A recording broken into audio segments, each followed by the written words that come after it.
Home Department per clearance khat lo le mo hi pot the nai lo diu jing le pot pan diu da ni ha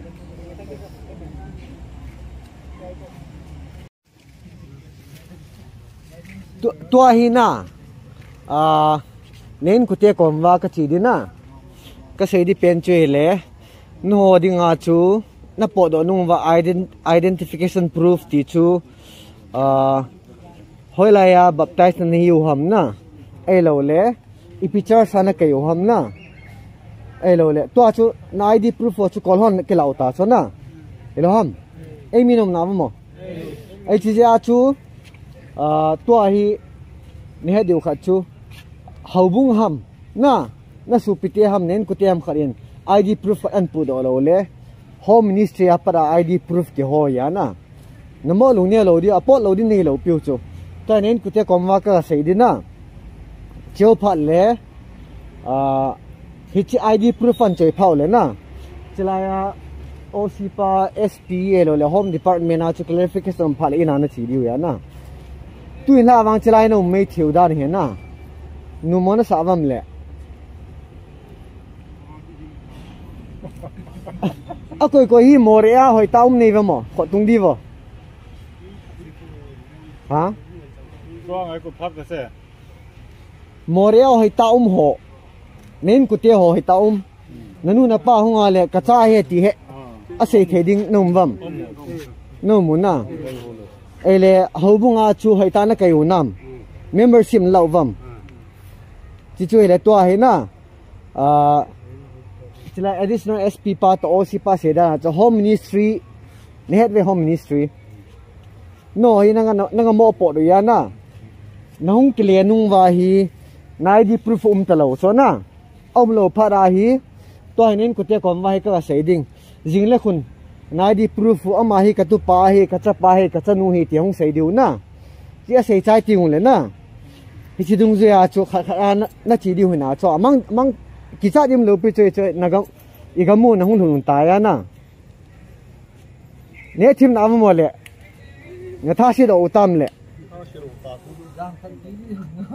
za kha le chila min lang na hi chia edis pi pom ko badang ei pun na yo oi pu sang boy hin na ama chu na sei ja kan se toy nen ku te kom wa ka sei din na ID proof in family aku na hong pha le bo na po thei diu dan ya tu zan chu chlai na nom pho diu dan chu na yel thei na ma ni khat le ku ma gen thei thu ta wa ni khat le no mu chi pi kho mo na ele sei num na ne wam alam kai no mam no la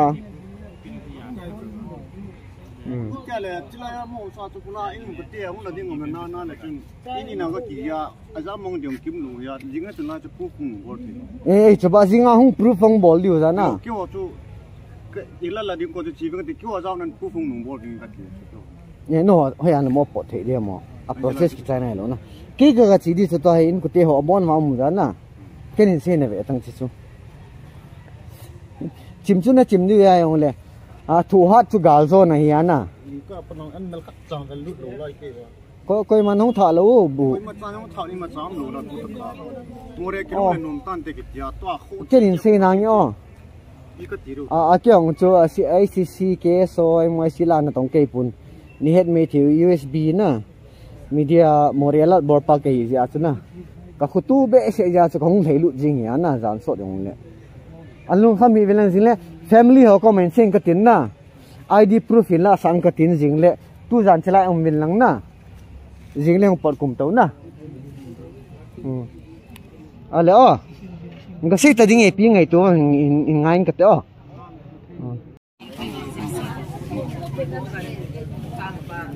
ai chala ya na cha tiêu na nau tiêu hai tao mo koi ni va mo rồi nu koi umam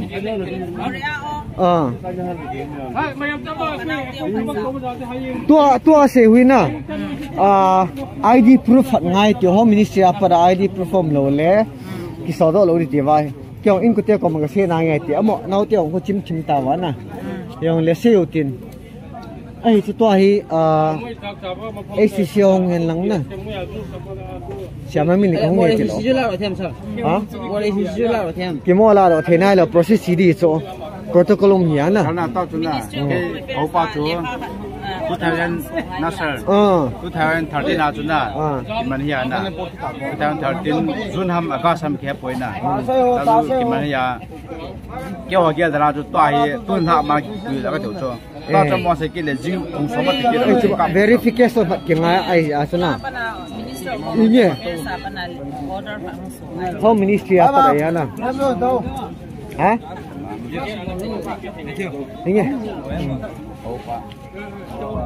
tua hi ACC ho ngau tin na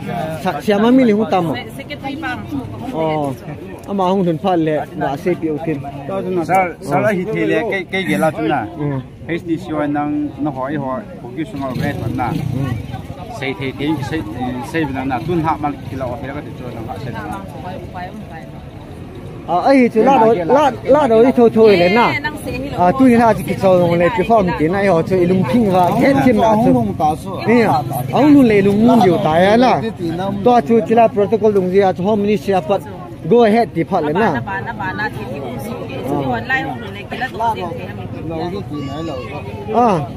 approve pa cho ini hulu le sila se lungmun ni ta su kita de khatam talo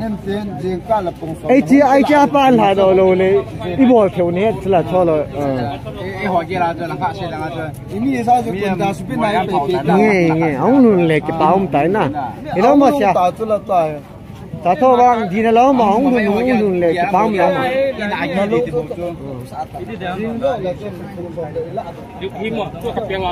bro injo se chu na brief ta mo Home Ministry para verification aya ba tama mo yang sa biro ko ai pi le ai si silam ka ngau tin na amoni pi a ngai tu vam ngau tin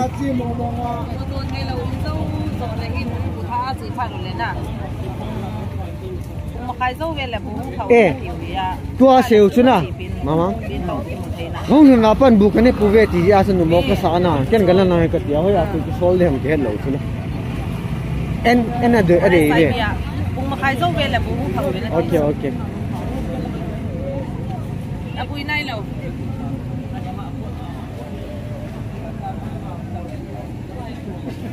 azao lo ta protocol tam gì ra ai hòn hết thiên gì rồi lấy cái mộ tóm gì là nào này ông luôn lấy cái bao mình ta xem na safely home này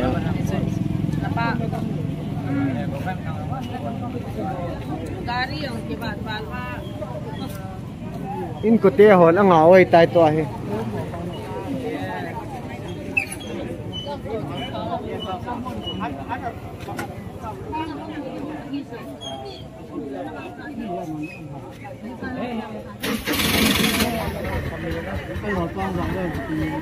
Where are you going? Vậy nè. Cô kêu ông đổ đi Có chỉ một bên à chứ? na chỉ một bên mấy thế nè. Em bảo kêu vang tu sẽ chỉ một thế rồi. Em bảo tu ai còn lúc sáng buổi ấy chứ. Ở tại riêng là ada cả tôi ra cái India mi na khát nào chú. Ada cả họ ra cái này sao mình đưa đi vào chú. Tu panai thì lâu đi hi tu là mi kêu ông cái là vào đây rồi. Thôi cái cần sẽ đi cái lụt hiền à. Tua sêu chú. Ada cả ông lâu lâu na. Hậu bung hả? Ai lâu lâu hơi làm cả anh ông nè na. Ama hay cả cha cả nào hay này thì khát chú proof hết. Đen sung committee am khane an gì lên na. Thì thấy đi làm chú. Nhớ chưa mà. Bây giờ tôi thấy para vào chú tua hi. Cái lung xe này là dùng lên na. Tu rằng gì ta đi với chính là vào rồi thì cái điều đó vào rồi chú. Tu rằng cái lung xe rồi lấy cái đá hạ rồi ta chú. Chính là vào chú. Ông bắt đầu lấy vào chính là cái pin thấy ta chú na. Vâng à. Mà chỉ là ông luôn lấy hồ gam ta chú. Hồ gam ta chú. Cái lung tu ni la an khwai vin tia jin lan ha do lo le aban chin he chun na more tu hi sa OMC ni nga sa nga hoi ta ko hun piu ya ki an zo la ka tha pi su ke anau pa ke ma ka tha pi bu ka ni lo nau so tai ti ở cha cho gang chang ka chilang na sei tam hin lang do bol pin lang thalu piu te bul me ready side te okay gala pivo ke onom na nge thalu kho mu te tik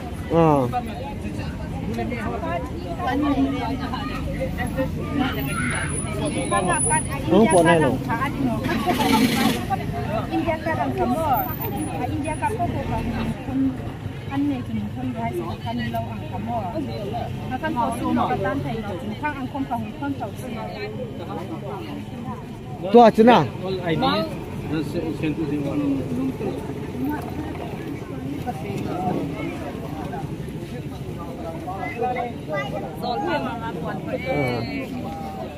Ni makan ni kita mungkin MC tu kalau kamu kau yang mana nak yo ya Điện đều giống đấy, của điện giống không à dạ gì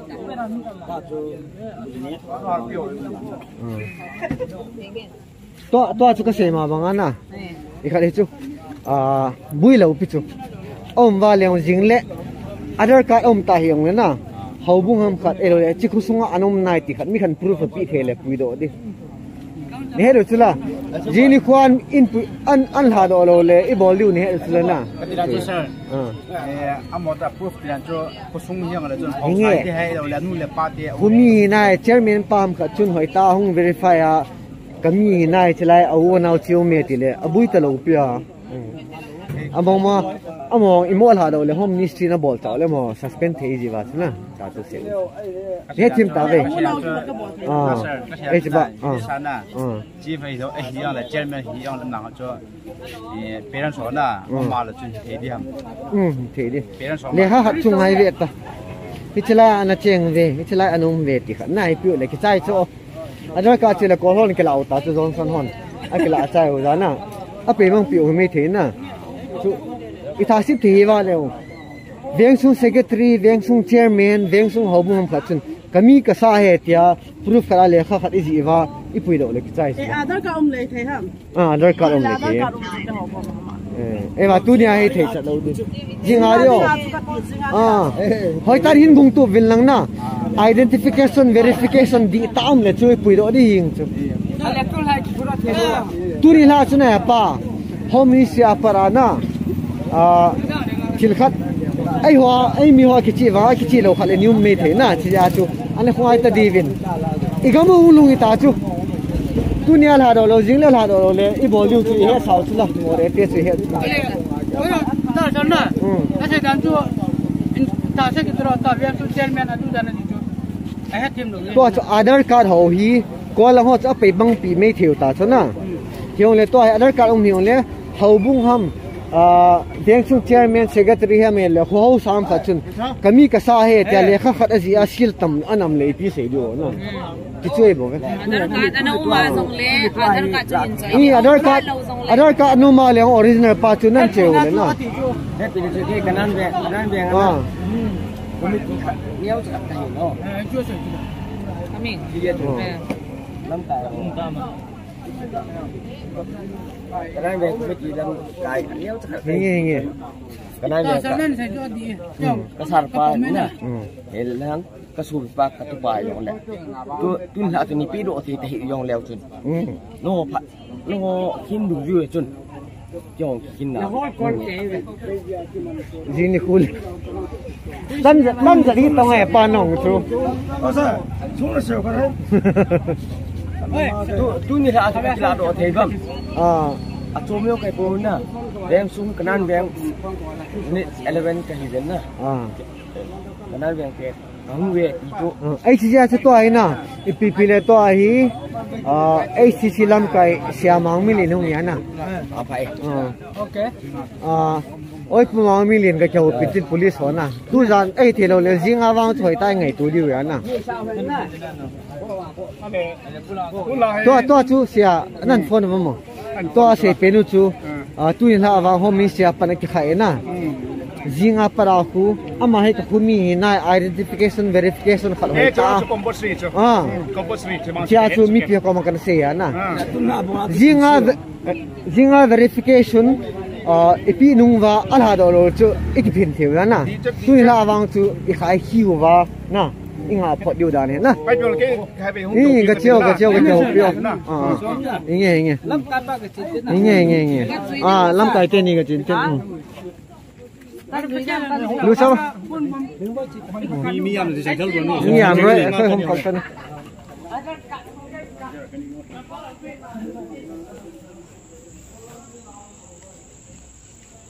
Sagi Aadhaar card se asun da barman da phare moi lu sil le wari bo magi mama mapa mati mana oi Aadhaar card lo ga ko mi ga moi sil le wari bo tamo le ngai hoi tamo le ngai unofficially video ma khoi ta gin ne nang gi taw khara le ba oi president oi so thaza da ba khara le ba so ka ni da ba khara su le ba angai phran na moi angang Lari tambagi adu dagi moi da katarak da last da kapawa ne ba tang chingal kapami su de ba alo hoi adu tuan thamse adu on humanitarian ground da anda ki se ayam kui da chang na mina ai ki wa khan di sumai na handa ki member ki thodo ki matang mari le na sigum se le roi da khale sa se nai hai ge adu bo on humanitarian ground da masih batang di hoi clarification de verification to se hoi ACC taraf so hoi mating pa ya ma khay hoi mating pa nge ado masih di ya ma khay na di se yong ne moi gi imong gi mi na ngai do khorang ngai do nung se ba hoi process ba di to da ba ya de to se hayeng se pung ka wai da hoi lu si mang ham ni sa ngang ni hiu ko yam sira hoi adu si sa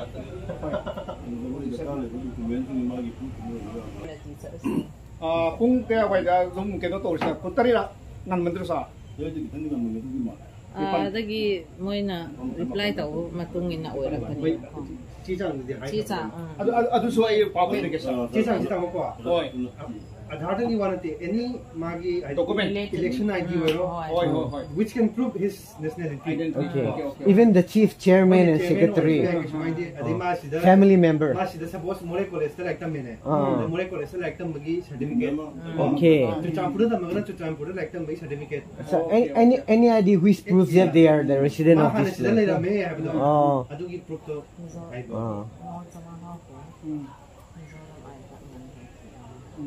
kijong sa ka sila Indian sa sila chỉ chui tại na cái xe phiếu thế nào đi phiếu hare sa mayam thalun na to se mayam pila tun te di